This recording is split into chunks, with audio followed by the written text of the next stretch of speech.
आप सभी को जय मसीह की। द बाइबल पोर्शन में आपका स्वागत है। हमारा आज का वचन है रोमियो की पत्री 6वां अध्याय।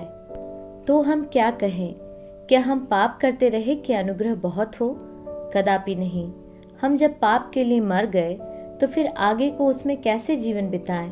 क्या तुम नहीं जानते कि हम सब जिन्होंने मसीह यीशु का बपतिस्मा लिया, उसकी मृत्यु का बपतिस्मा लिया, अतः उस मृत्यु का बपतिस्मा पाने से हम उसके साथ गाड़े गए, ताकि जैसे मसीह पिता की महिमा के द्वारा मरे हुओं में से जिलाया गया, वैसे ही हम भी नए जीवन की सी चाल चलें।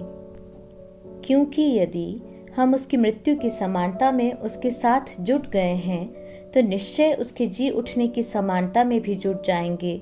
हम जानते हैं कि हमारा पुराना मनुष्यत्व उसके साथ क्रूस पर चढ़ाया गया, ताकि पाप का शरीर व्यर्थ हो जाए और हम आगे को पाप के दासत्व में न रहें, क्योंकि जो मर गया वह पाप से छूटकर धर्मी ठहरा। इसलिए यदि हम मसीह के साथ मर गए तो हमारा विश्वास यह है कि उसके साथ जिएंगे भी, क्योंकि यह जानते हैं कि मसीह मरे हुओं में से जी उठकर फिर मरने का नहीं, उस पर फिर मृत्यु की प्रभुता नहीं होने की। क्योंकि वह जो मर गया तो पाप के लिए एक ही बार मर गया, परंतु जो जीवित है तो परमेश्वर के लिए जीवित है। ऐसे ही तुम भी अपने आप को पाप के लिए तो मरा, परंतु परमेश्वर के लिए मसीह यीशु में जीवित समझो।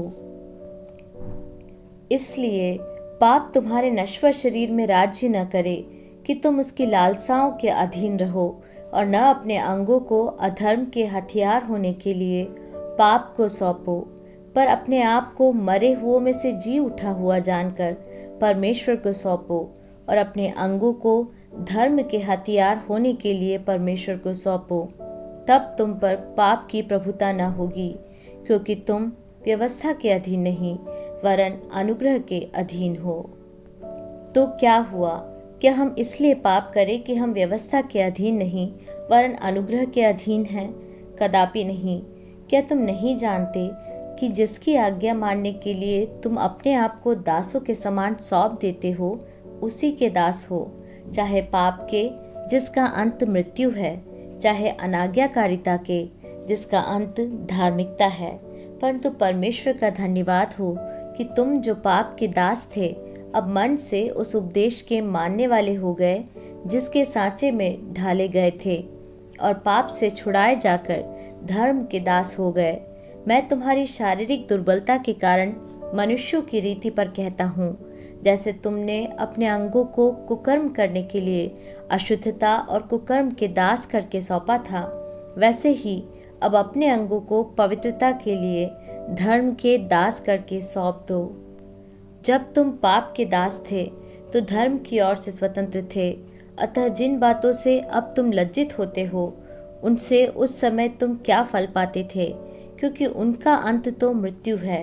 परंतु अब पाप से स्वतंत्र होकर और परमेश्वर के दास बनकर तुमको फल मिला, जिसमें पवित्रता प्राप्त होती है और उसका अंत अनंत जीवन है।